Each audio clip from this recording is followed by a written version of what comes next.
الحمد لصاحب الجلالہ والنعت لصاحب الرسالہ اما بعد۔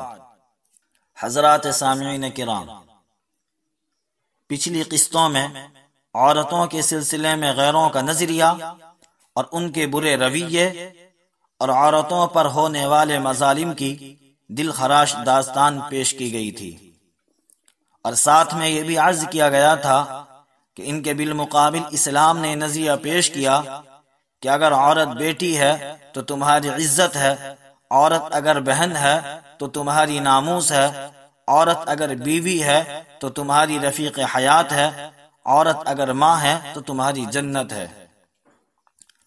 آج کی اس قسط میں اسلام کے اس عمدہ اور بے مثال نظریے پر ہلکی سے روشنی ڈالی جائے گی۔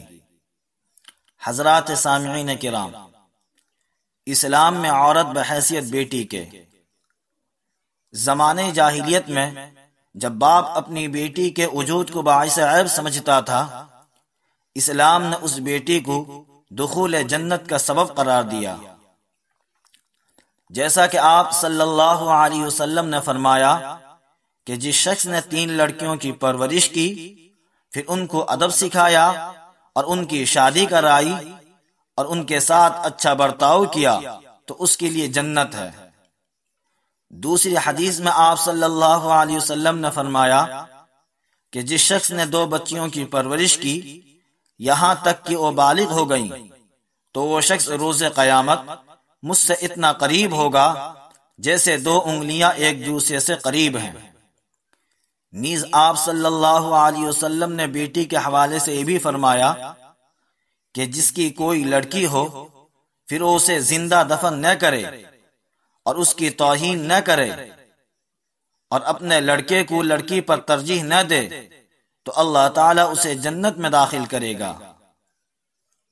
ایک موقع پر آپ صلی اللہ علیہ وسلم نے فرمایا کہ جو شخص لڑکیوں کی پرورش سے دوچار ہوا پھر اس نے اس پر صبر کیا تو یہ سب لڑکیاں اس کے لیے آگ سے آڑ بنیں گی۔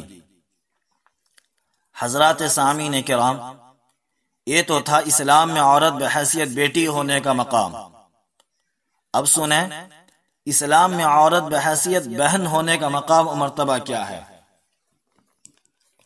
اسلام کا ہی طرہ امتیاز ہے کہ اس نے دیگر لوگوں کے حقوق کی طرح عورت کے ہر گوشے کو اپنی عمدہ تعلیمات اور بہترین ہدایات سے مزین و منور کیا، عورت کی کسی حیثیت کو نظر انداز نہیں کیا۔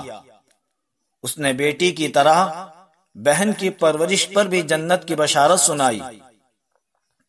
چنانچہ آپ صلی اللہ علیہ وسلم نے فرمایا جس کی 3 بیٹیاں یا 3 بہن ہوں یا پھر 2 بیٹیاں یا 2 بہن ہوں اور اس نے ان کے ساتھ حسن سلوک کیا اور ان کے بارے میں اللہ سے ڈرتا رہا تو اسے جنت ملے گی۔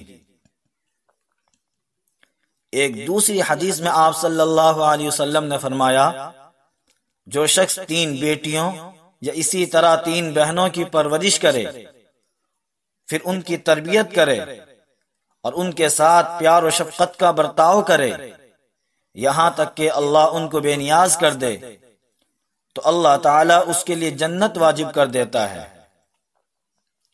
اس پر کسی نے عرض کیا اگر کسی کی 2 بیٹی یا 2 بہن ہوں تو کیا اسے بھی یہی اجر ملے گا؟ آپ صلی اللہ علیہ وسلم نے فرمایا اسے بھی یہی اجر ملے گا۔ راوی حدیث کا کہنا ہے کہ اگر کوئی ایک لڑکی یا ایک بہن کے متعلق سوال کرتا تو آپ صلی اللہ علیہ وسلم اس کے لیے بھی یہی بشارت سناتے۔ حضرات سامعین کرام، بیٹی اور بہن کے سلسلے میں جو حدیثیں پیش کی گئی ہیں اگر غور سے دیکھیں تو چند باتیں سمجھ میں آتی ہیں۔ نمبر 1، لڑکیوں کو موت کے گھاٹ نہ اتارو۔ نمبر 2، انہیں تعلیم سے آراستہ کرو۔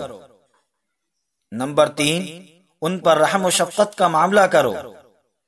نمبر 4، ان کی توہین و تذلیل نہ کرو۔ نمبر 5، ان کے ساتھ حسن سلوک کا معاملہ کرو۔ نمبر 6، لڑکوں کو لڑکیوں پر ترجیح نہ دو۔ نمبر 7، ان کے حقوق کو ادا کرو۔ نمبر 8، مناسب جگہ ان کی شادی کراؤ۔ لہذا آج جو حضرات بیٹی بچاؤ بیٹی پڑھاؤ کا نعرہ لگاتے ہیں اور یہ باور کرانے کی ناپاک کوشش کر رہے ہیں کہ صدیوں سے عورت محروم تھی، ہم نے ہی سب کچھ عورت کو دیا، انہیں بتا دیں کہ آج سے 1400 سال پہلے اسلام نے عورتوں کے حوالے سے جتنی عمدہ تعلیمات اور بہترین ہدایات جاری کی ہیں، اسے آپ آج سے 1400 سال بعد تک بھی تیار نہیں کر سکتے۔ اور یاد رکھیں، بیٹی بچاؤ بیٹی پڑھاؤ والا نعرہ یہ محض ڈرامہ بازی ہے، اس سے زیادہ کچھ نہیں ہے، کیونکہ ان کے دل میں نفاق ہے اور ان کے قول میں تضاد ہے۔ اسے آپ یوں سمجھیے کہ ایک طرف تو وہ بیٹی بچاؤ کا نعرہ لگاتے ہیں، دوسری طرف 2 بچے سے زائد بچے جننے پر پابندی لگاتے ہیں۔ اب بتائیں، اگر کسی کے یہاں 2 بچے کے بعد کوئی حمل ٹھہرتا ہے جس سے لڑکی پیدا ہونے والی تھی، تو اس قانون کی وجہ سے والدین اس حمل کو ضائع کر دیں گے، جس کے نتیجے میں ایک لڑکی ضائع ہوگی۔ تو دیکھو، اس قانون کی وجہ سے لڑکی بچ رہی ہے یا لڑکی فوت ہو رہی ہے۔ اسی طرح سب کو معلوم ہے والدین بیٹی سے کتنی ہی محبت کریں، پر ہر والدین کی فطری خواہش ہوتی ہے ان کا کم از کم ایک لڑکا ضرور ہو جو ان کے مستقبل کا سہارا بنے۔ اب ان کے 2 بچے والے قانون کے پیش نظر مانیں اور فرض کریں کہ کسی کے یہاں پہلے ایک بیٹی ہوئی، تو اب والدین کی فطری خواہش رہے گی کہ دوسرے نمبر پر وہ بیٹا ہی پیدا ہو، کیونکہ یہی آخری چانس ہے، تیسرے نمبر کی گنجائش نہیں ہے۔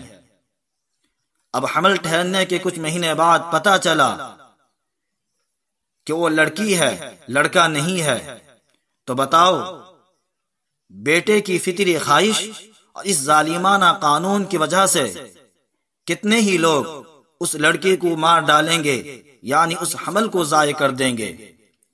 تو دیکھیں، ایک طرف تو بیٹی بچانے کی بات کہتے ہیں، دوسری طرف بیٹی مرانے کا قانون بناتے ہیں۔ اللہ ہم تماموں کو اسلامی تعلیمات سیکھنا اور سمجھنا اور اس پر عمل کرنے کی توفیق عطا فرمائے۔ عورت بحیثیت بیوی کے اور عورت بحیثیت ماں کے لیے اگلے قسط کا انتظار کریں۔ وما علینا الا البلاغ۔